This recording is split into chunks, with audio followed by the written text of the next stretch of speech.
বরবাদে যে ফ্যান্টাস্টিক কাজ করছে, এবং আমার কাছে মনে হয়েছে বরবাদে ওখানে সাকিব খান ছাড়া আর কেউ মানে মানে অন্য কেউ দাঁড়ালে ওটা ভালো লাগতো না, because he is the one যাকে ওখানেই মানে হি ডিজার্ভস টু বি দেয়ার।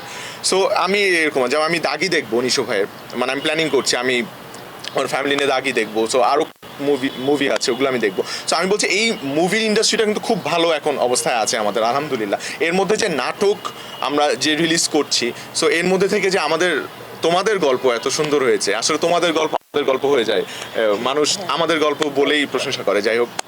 তো এটা আমাদের কাছে একটা ব্লেসিং, সত্যি কথা।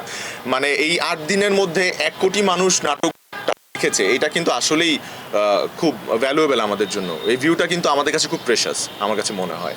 সো আমি যেভাবে বরবাদ দেখেছি, আমি জঙ্গলি দেখেছি, আমার প্ল্যানিং আছে আমার পুরো আমি দাগি দেখতে যাবো নিশো ভাইয়ের, আমি চক্কর দেখতে যাবো মোশাররফ ভাইয়ের।